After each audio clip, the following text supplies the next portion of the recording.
咁鬼多，點解先唔會中伏呢？溫泉街要去食奇溫養生功效派草津溫泉同二人世界嘅黑磚或者由步遠溫泉，想好一次有馬溫泉。你有冇發現啲人好鬼搏命做嘢，但係佢又長壽健康喎？點解呢？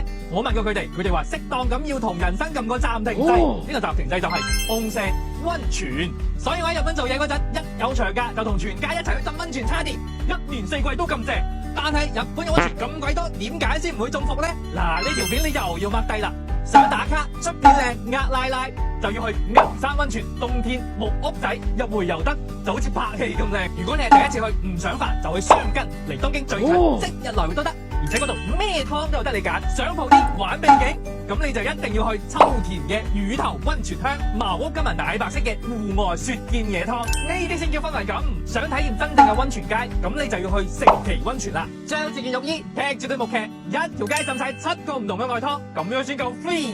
然後如果身材有啲藝術嘅朋友仔，特別係超過巴掌大嘅紋身，或者想享受二人世界嘅朋友仔呢，就特別推薦去黑磚或者由步遠溫泉啦。嗰度勁多森林入邊嘅私家溫泉，唔怕啲人望住。如果你係養生功效派，咁就建議你去草津溫泉啦。日本第一泉個湯田真係勁壯觀，酸性超強，浸完就好似幫啲皮膚 update 咗咁。嗱，如果你想一次過試晒唔同嘅玩法，咁就建議你去別府啦。嗰度成個城市都係溫泉，仲有地獄巡遊，又沙精又泥漿，當主題樂園玩都得。最後，如果你budget鬆啲，想豪一次，就去有馬溫泉。嗰度號稱關西嘅後花園，又金湯又銀湯。想再豪啲，咁就去星野集團嘅界系列，包你唔會失望。好啦，揀好溫泉之後，點樣浸先唔會失禮呢？ Benny 喺度提幾個建議，幫下第一次去嘅朋友仔。第一，入場之前，溫泉嗰邊會俾你一件浴衣同埋一個毛巾。